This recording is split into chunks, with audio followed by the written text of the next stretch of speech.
Welcome to Bible Prophecy Revealed with Grant Jeffrey. It's a delight to invite you to join us as we study Bible prophecy here at the Holy Land Experience, which has graciously allowed us to film on their set. We're here in Orlando, Florida, one of the most beautiful places in America. And the Holy Land Experience is a unique opportunity for you and your family to experience many of the sights from the Bible, from Israel, reproduced here in model form.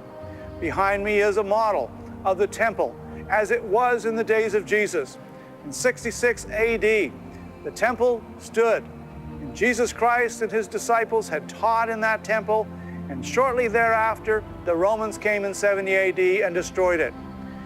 This Holy Land Experience will enable you to understand not only many of the biblical stories with much greater depth, but the scriptorium will help you to understand the whole transmission of the Bible faithfully by great martyrs of the faith down through the centuries who gave their lives and suffered persecution so that you and I might have the Word of God. I encourage you to come to the Holy Land Experience. You won't be disappointed.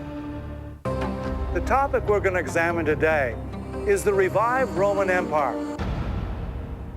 The Bible tells us in both the book of Daniel and the book of Revelation that there will in the last days be an empire that is based on ancient Rome, the territory occupied by the greatest empire the world has ever seen. And that empire of ancient Rome not only ruled the world for more than 1,000 years, but the Bible tells us that that fourth great empire described in the great vision of King Nebuchadnezzar back in the early days of Daniel's captivity, he called in the wise men and Daniel to interpret his vision, and Daniel gave him an interpretation of this very strange dream of a metallic image that represented 4 successive Gentile world empires that would succeed the world following him. Naturally, as the greatest king of the ancient world who built Babylon in all its glory, he wanted to know what would come after him. And so he had this dream, and he saw Babylon represented by the head of gold and the chest of silver representing Media Persia. And then the thighs and abdomen represented Greece, the bronze. And then finally the 2 legs of iron representing Rome, which was unique as an empire in that Rome, as a unitary empire, voluntarily, without military defeat, decided to divide itself in 2 under Constantine, and divided itself into a Western Roman Empire with a capital at Rome and an Eastern Roman Empire with a capital at Byzantium, which is now Constantinople in Turkey. These 2 legs of iron represented the strength and the iron determination of Rome, which conquered and crushed all other nations before it. Here we are, thousands of years later, and the Roman Latin language, in fact, is the birthplace and the guidance of all of the European languages of Italian and French and Portuguese and Spanish and English. Roman law undergirds all of the law within the English-speaking societies of the world.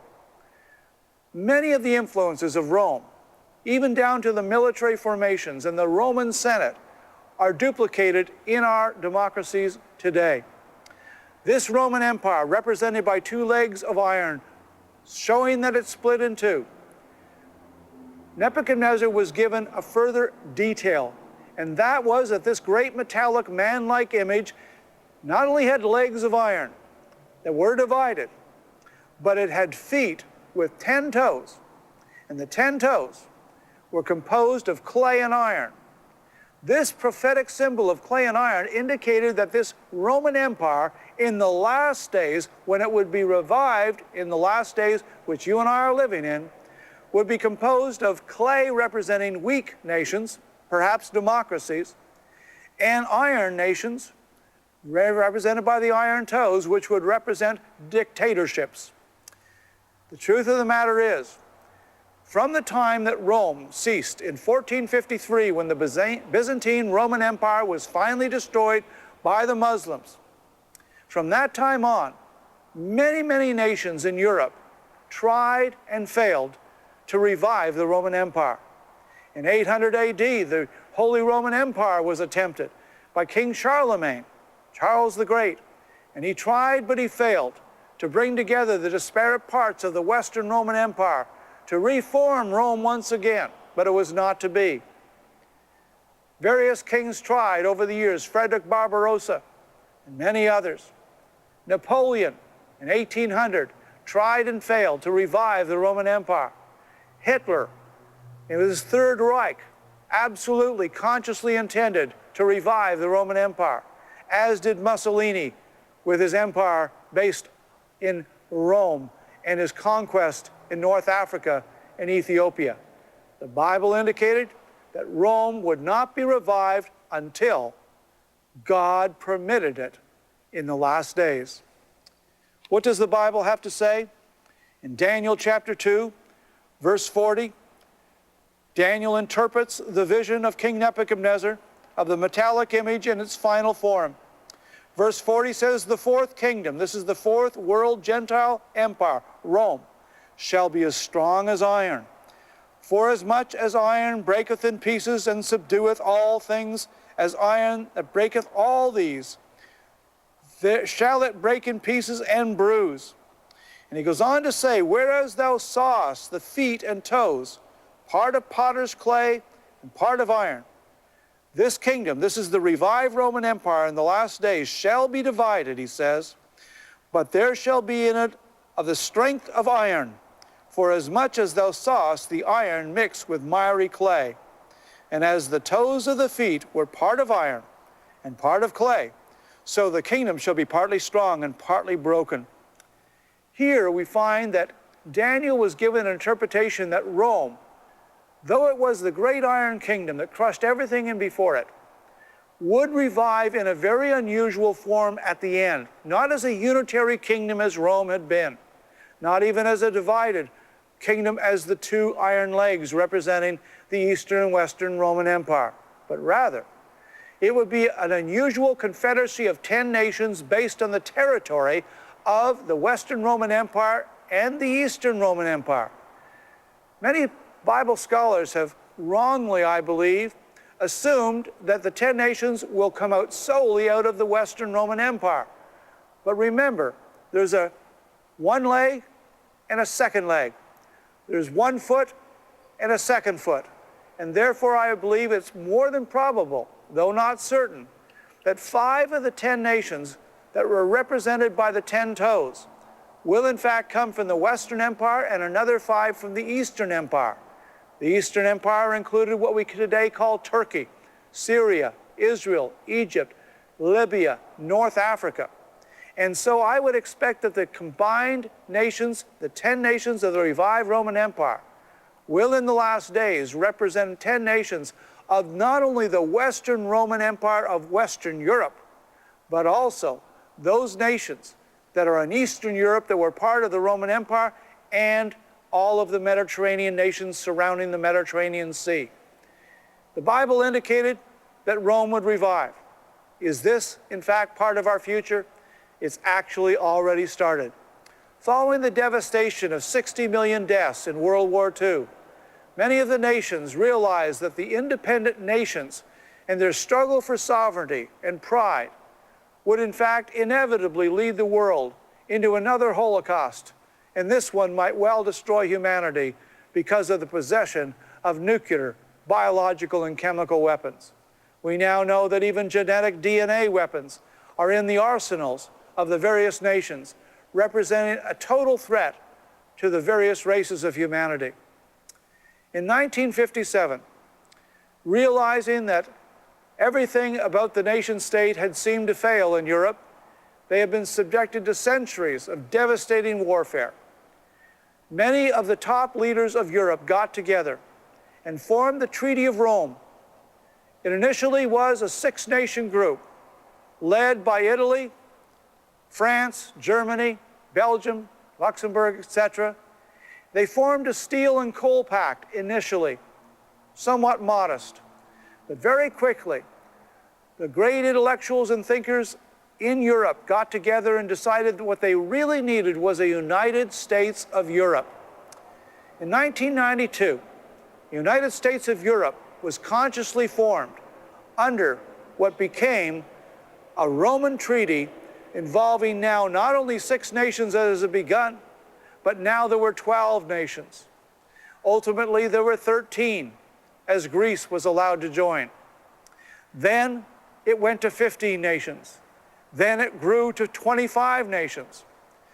But already, the Europeans were discovering that 25 nations was incredibly unwieldy. It was impossible to get a commonality of policy and decision-making on anything regarding military policy, of war, of foreign policy, or even of economic policy. A decision was made by the major leaders, the major countries, like Britain, France, Germany, Belgium, together with Italy. And they decided they needed an inner core of at least 5 nations that would agree together regarding defense policy and military matters and economic policy. And they would invite the other nations to join in and come alongside them, but without having decision-making powers. Now, Jacques Delors, one of the great thinkers in Europe who became the president of the European Commission, he decided there needed to be 4 major reforms. These reforms, introduced in the late 1990s, involve 4 major things that changed the European Union from being a weak economic union, a common market, if you will, into a true economic and military and political powerhouse. The first reform was to create a powerful European Commission with an executive power in the president, and that each of these men would not be elected, would not be subject to vote or veto, but in fact would be appointed as senior elder statesmen, often former prime ministers and presidents, former leaders of the treasury, or military generals. And each nation, depending on its population, would have the right to elect 1 or 2 or 3 of the individuals into this executive commission. But here's the problem. Once they were elected, they were unanswerable to their public. No longer did voters have anything to say. In fact, even though they decided to create a European Parliament that would be directly elected in Strasbourg, this European Parliament had no power of veto, no power to raise taxes, and no power to choose executives. In other words, they detached the European Parliament, directly elected by 500 million Europeans, into something that would just be a debating society. All power would be in the Executive Commission with an appointed member as well as an appointed president.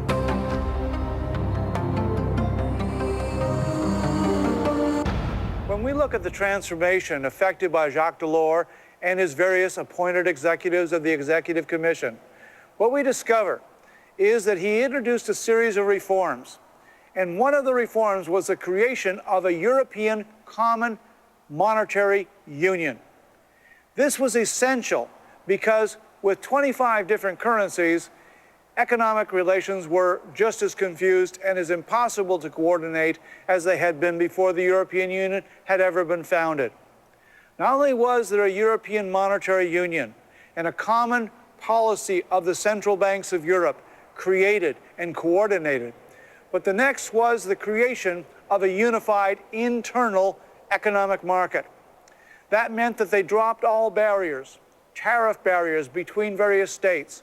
They allowed a new treaty which allowed individual citizens of any of the members of the 25 nations of the European Union to travel from one country to the other with only a single passport from their own country based on the European Union. It allowed a type of travel that was unknown in the world since the days of Rome. If you go back to the days of Rome, you could travel all the way from Scotland in the north of England, 2,000 miles to Constantinople in Turkey without ever crossing a border. The Roman roads were excellent in those days.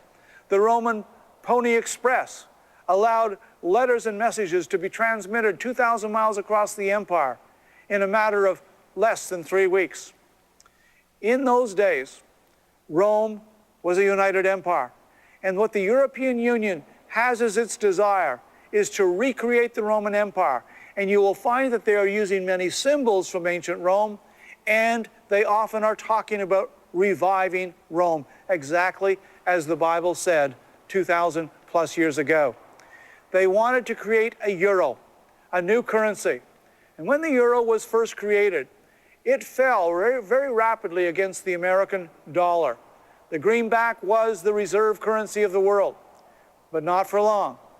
With all of the economic problems that is facing America today, with all of the untold billions being spent on military conflict in Iraq and Afghanistan, with the tremendous extreme spending being done by Congress, as a result, the American dollar has decreased in value. When the euro was first introduced, the American dollar was 25% higher in value than the equivalent euro. Today, the American dollar is about 40% under the euro. What is happening is various oil nations in the Middle East are now demanding, as is Venezuela, that in the future they're going to demand euros or gold for the denomination of the price of the oil that is absolutely essential as a bedrock to the North American economy. Thank God Canada is a reliable source for America.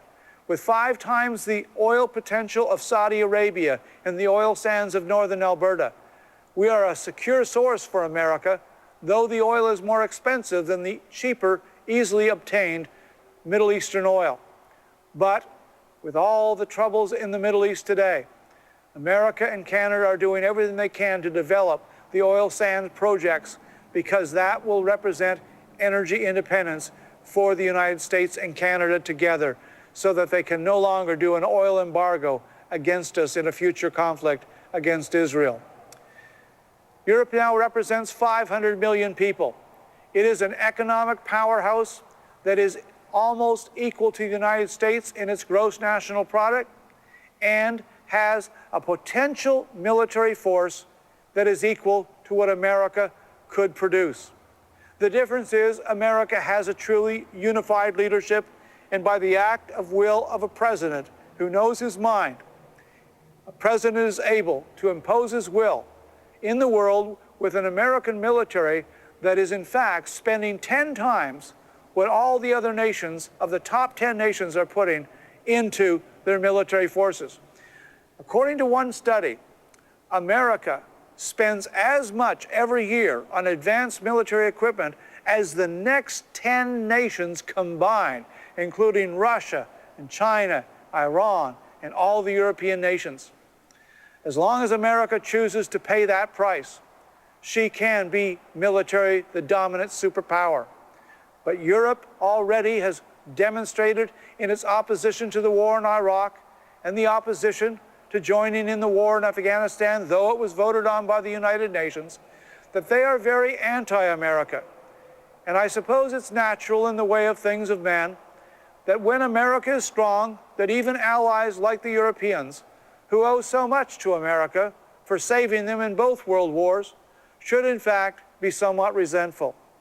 The Bible tells us that in the last days, we are going to see Europe become an economic and political and military powerhouse.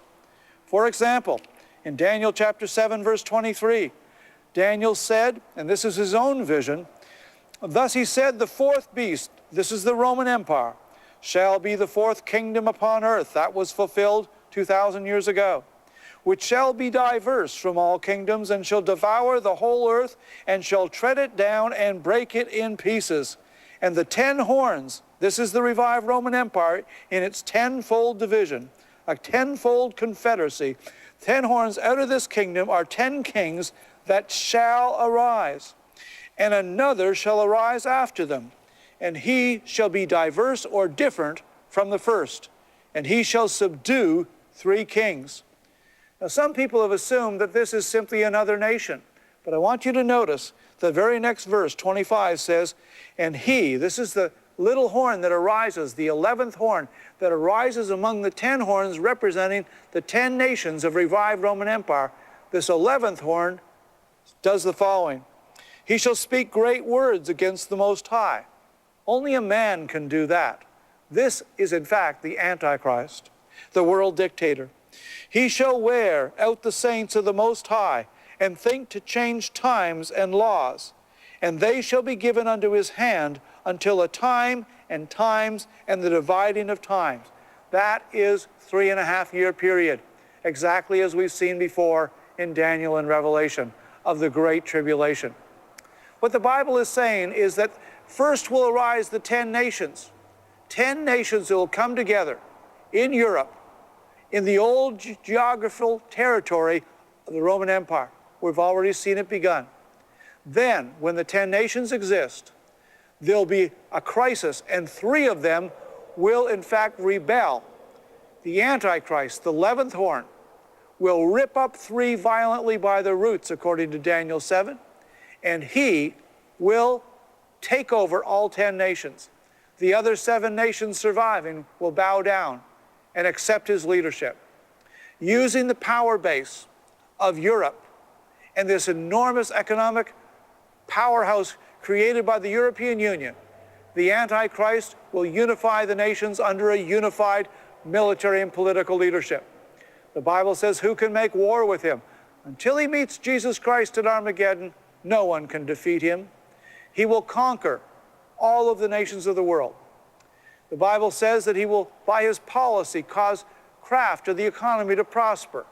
He'll be a religious leader. He'll be a genius. And initially, most of the world will think he's the greatest man who's ever arisen. He'll have the answer to the problems economically, politically, and religiously of the world.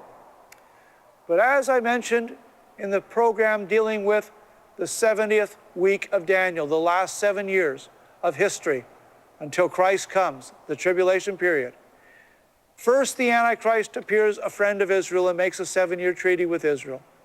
Halfway through that treaty period, after 3.5 years, he violates the treaty, stops the daily sacrifice in the rebuilt temple. Then he's killed. When he rises again a few days later, he now claims to be God on earth. First, Israel will rebel against him. He'll persecute Israel, and many will go into the wilderness, including into Petra in the area of Jordan. Then, the Bible tells us, the king of the south and the king of the north will attack him in Jerusalem, where he has put his military headquarters. The king of the south is Egypt. The king of the north will be probably Turkey or Russia. When they attack him, initially, according to Daniel 11, the Antichrist will destroy them utterly. He will conquer Egypt and Libya. He will take control of the whole Middle East.